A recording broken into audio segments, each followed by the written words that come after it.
اگر ایک لفظ ہم بول کے جان چھڑانا چاہیں تو وہ کہتے ہیں جی سازشی مفروضے ہیں، لیکن بات یہ ہے کہ پاکستان کی تاریخ میں کو سامنے رکھیں اور پھر وہ جو اسرار کسانہ صاحب نے سازشی مفروضے بیان کیے ہیں تو پھر آپ کو سمجھ آتی ہے کہ نہیں یار کہ یقین کرنا پڑتا ہے۔ کہانیاں کئی لکھی جا چکی ہیں، کس کے خلاف کیا ہوا، کس نے کیا کیا، ہماری جو پاور پالیٹکس کے جو پاور کوریڈورز ہوتے ہیں ان میں جو محلاتی سازشیں جو چل رہی ہوتی ہیں وہ کیا ہوتی ہیں۔ وہ کہانی سنا رہے تھے کہ ایک محبت کی، کہ بنی گالہ کی محبت جو پروان چڑھی اسلام آباد کے اندر، اسلام آباد کی ایک مارکیٹ کے قرب و جوار میں جو ایک آفس پایا جاتا ہے، وہاں پر جو ان کی محبت پلی۔ میں اسرار کسانہ صاحب نے تو کینیڈا بیٹھ کے رسک لیا، تو میں تو پاکستان میں بیٹھ کے بھی نہیں لے سکتا۔ تو انہوں نے وہ کہانی بیان کی ہے کہ وہ چاہتے تھے کہ وہ پنڈی جو ہے وہ اس کا ایک کمان ہے وہ ان کے پاس آ جائے، تو پھر عمران خان صاحب کے بھی 5 سال اگلے بھی پورے ہو جائیں گے۔ علی زیدی صاحب کا انہوں نے کوٹ کیا۔ رؤف کلاسرا صاحب بھی کھل کے باتیں بتاتے ہیں کہ جی کہ یہ الزام ہے کہ عمران خان صاحب کی جنرل فیض صاحب کے ساتھ کوئی مکمکا تھا، کوئی محبت تھی۔ وہ رؤف کلاسرا صاحب نے اس طرح کی غالباً مجھے یاد پڑتا ہے کمی بیشی پر اللہ تعالیٰ معاف کرے، یہی کہا جا سکتا ہے۔ تو مطلب وہ 2028 تک کے منصوبے تھے، تو وہ کس طرح تھے؟ وہ اسی طرح ہی تھے جس طرح اسرار کسانہ صاحب بھی کہہ رہے ہیں اور رؤف کلاسرا صاحب نے بھی باتیں کہی ہیں۔ تو ان سارے معاملات کو جو ہے وہ اسرار کسانہ صاحب کا اگر آپ دیکھ لیں ولاگ، میں کوشش کروں گا کہ پروڈیوسر صاحب جو ہے وہ ڈسکرپشن میں وہ لکھ دیں، لنک دے دیں ان کا، تو وہ آپ دیکھ لیں۔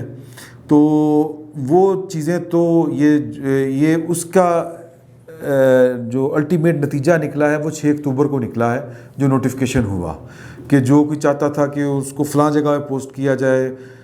بنی گالہ کی بھی یہی خواہش تھی کہ وہاں پر پوسٹ کیا جائے، پھر اگر وہاں پر پوسٹ ہوں تو پھر وہ جو آفس ہے وہ ایک بڑے آفس کو کس طرح بے اثر کر سکتا ہے۔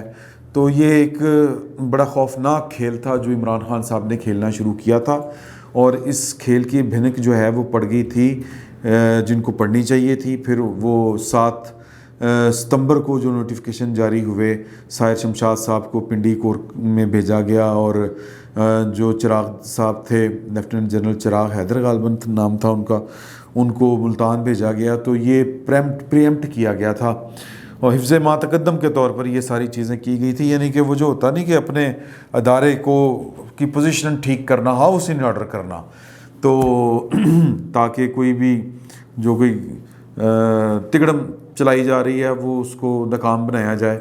تو پھر اس کے بعد پھر یہ 6 اکتوبر کا نوٹیفیکیشن جاری ہوتا ہے، اور پھر اس کے اوپر بھی جو لت و لال سے کام لیا گیا، وہ ستاروں کی چالوں والا، جادو ٹونے والا تو ایک اپنی جگہ پر، لیکن کسی کی خواہش تھی کہ جو جہاں پر ہے وہ وہیں پہ رہے۔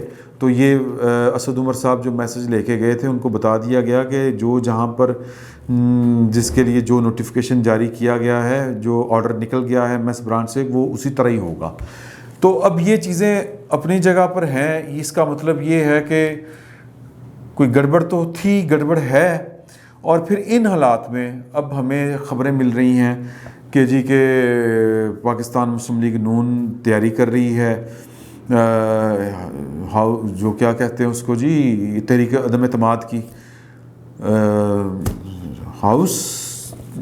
ان ہاؤس چینج کی، اور پیپلز پارٹی پہلے ہی تیار بیٹھی ہوئی ہے، پنجاب سے یہ کام شروع کرنا ہے، اسلام آباد تک جائے گا یہ والا کام۔ یہ تیاریاں سامنے آ رہی ہیں، اور پھر ایسے وقت میں آ رہی ہیں یوں لگتا ہے کہ وہ جو کھٹ پٹ جو تھی، مطلب پنڈی کی ایک اسلام آباد کے ایک بازار، ایک مارکیٹ کی محبت، اور جو بنی گالہ کی محبت تھی، اس کو بے اثر کرنے کے لیے جو جتنے کام ہوئے تھے، اب معاملات اس طرف چل نکلے ہیں۔ تو کچھ بڑا ہونا ہے، اور یہ جو کچھ بڑا ہونا ہے اللہ پاک خیر رکھے۔ اب یہ پتہ نہیں کیا بڑا ہوتا ہے، کچھ لوگ کہتے ہیں کوئی بڑا استعفیٰ بھی آ سکتا ہے، کچھ لوگ کہتے ہیں کہ جی کہ خبریں اس طرح کی بھی ہیں کہ عمران خان صاحب جو ہیں وہ اس وقت فل ٹائم مشاورت کر رہے ہیں کہ اسمبلیاں توڑ دیے، کی کریے، یہ کریے، وہ کریے۔ عمران خان صاحب کے پاس اس وقت جو چوائس ہے وہ صرف یہی ہے کہ اسمبلیاں توڑ کے سائڈ پہ ہو جایا جائے، تاکہ جان بچی سو لاکھ ہو پائے اور معاملات آگے نکل جائیں، آگے بڑھ جائیں. یہ وزیر اعظم صاحب کو مشورہ دینے والے بھی دے رہے ہیں، وہ اس پر سوچ بھی رہے ہیں، یہ اطلاعات ہیں اس طرح کی. دوسرا یہ ہے کہ پھسڈی طبیعت عمران کے کپتان کبھی ہار نہیں مانتا، کپتان کبھی میدان چھوڑ کے نہیں بھاگتا، ایک وہ والا سنڈروم ہے. مجھے لگتا ہے کہ عمران خان صاحب کو یہ جو سنڈروم، ویسے تو وہ کہتے ہیں کہ جو یو ٹرن لیتا ہے وہ بڑا لیڈر ہوتا ہے، تو مجھے لگتا ہے کہ عمران خان صاحب جو ہیں وہ اس سنڈروم میں نہیں پڑیں گے کہ کپتان میں آخری بال تک فائٹ کرتا ہوں. اس میں میچ ہارنا وہ کرکٹ ہے، اس میں میچ ہار گئے تو کوئی گل نہیں. یہاں پہ اگر آپ میچ ہار گئے نا تو فائن آپ پھر جو نہ بدی گالا جا سکیں گے، نہ لاہور کے زمان پارک میں آ سکیں گے، اور پھر بڑے مطلب کہ باہر بھی نہیں جا سکیں گے آپ ولایت اپنے بچوں کے پاس. تو کام گڑبڑ ہے. یہ پتہ نہیں اب عمران خان صاحب کو کوئی سمجھا رہا ہے کہ نہیں سمجھا رہا. اسرار کھزانہ صاحب نے اشارتاً عمران خان صاحب کے جو جیب کے سکے ہیں ان کی طرف بھی اشارہ کیا کہ وہ دونوں طرف پارٹیاں کھیل گئیں. کچھ کو جنوبی پنجاب سے انہوں نے جوڑا، کچھ کو انہوں نے پنڈی اور گجرات کے درمیان تو شہر جیلم ہی بنتا ہے، اور یہ غالباً ان کا اشارہ مجھے لگتا ہے، ہو سکتا ہے میری بات کو مائنڈ کر جائیں، لیکن جو اشارہ لگتا ہے وہ فواد چوہی صاحب کی طرف ہی لگتا ہے. فواد چوہی صاحب اتنے پلیئر ہیں، وہ ہر طرف کھیل جاتے ہیں. تو پتہ نہیں وہ عمران خان صاحب کے ساتھ کسی نے کوئی بے وفائی کی ہے یا کسی کے ساتھ وفا نبھائی ہے.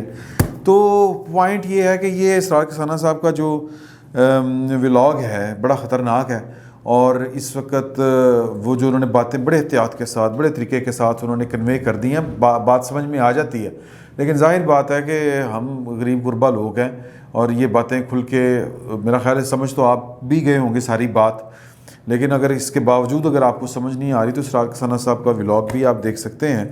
تو یہ جو کل لانگ مارچ ہونے جا رہا ہے، اس وقت لاہور کی ناکہ بندی ہو چکی ہوئی ہے.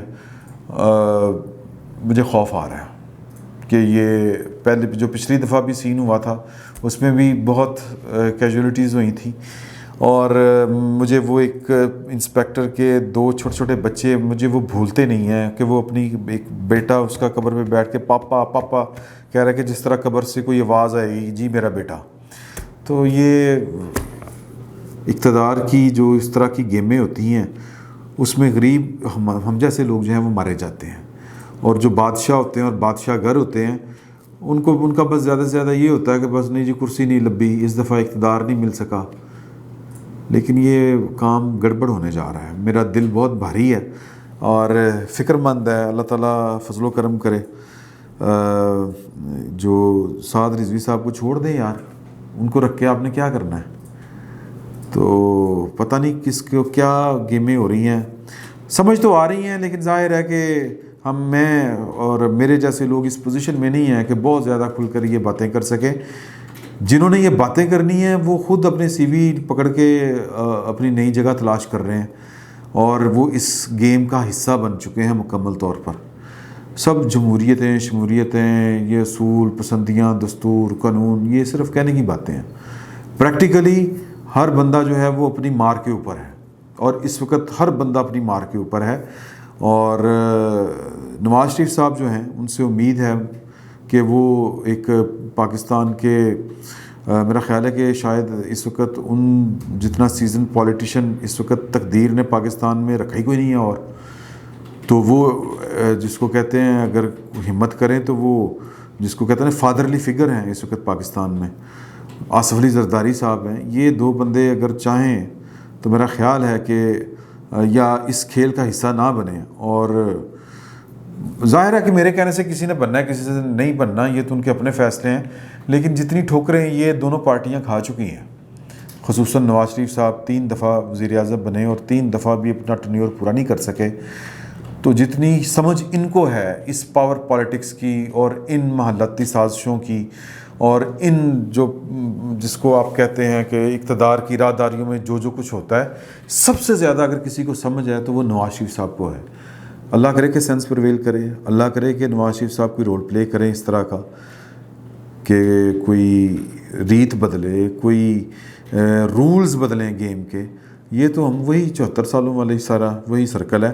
تو اسرار کھزانہ صاحب کا دیکھیں، میں زندگی میں ان سے کبھی ملا نہیں ہوں، وہ کینیڈا میں ہوتے ہیں میری اطلاع کے مطابق، بڑی انہوں نے کھل کے باتیں کی ہیں، اور پھر اس کو جوڑیں آپ جو اس وقت جو سچویشن بن رہی، جو 2 خبریں میں نے آپ کو بتائی، بلکہ 3. ایک تو اوپن سیکرٹ ہے، یہ آپ کے سامنے ہے کہ ٹی ایل پی والے جو ہیں وہ کل جمعے کو پاکستان میں اس طرح کے دھرنے جو ہیں وہ اپنی مرضی سے نہیں ہوتے ہیں. اس طرح کی چیزیں جو ہیں لوگ ایک دم سے نکل کے، یہ مینج چیزیں کی جاتی ہیں، کوئی اشارے ہوتے ہیں، کوئی تگڑم ہوتی ہیں، اور پھر ہو سکتا ہے کہ پولیٹیکل پارٹیاں کوئی ہوا دے رہی ہوں. بہرحال میں نہیں کسی کو کچھ کہتا. تو جو کہہ لیں دوسری خبر یہ ہے کہ ان ہاؤس چینج کے لیے اپنی اپنی تیاری کر رہے ہیں. شاید سب سے سیف راستہ وہی ہے ان ہاؤس چینج والا، کہ وہ لے آئیں اور عمران خان صاحب کو کسی بھی الٹی حرکت سے بچا لیا جائے ملک کو، کہ وہ کوئی الٹی حرکت ہے اس طرح کی نہ کریں کہ آپ بھی پھڑے جان، باقی بھی پھڑے جان، سب پھڑے جان. تو سیف راستہ تو وہی لگتا ہے. اور پھر تیسرا یہ کہ شاید عمران خان صاحب اس سے بھی زیادہ سیف ہے کہ الیکشن کال کر لیں، اسمبلیاں تحلیل کر دیں. تو اللہ کرے کہ سینس پریویل کرے اور حالات جو ہیں وہ بہتری کی طرف جائیں. فی الوقت اتنا ہی. بہت بہت شکریہ آپ کا.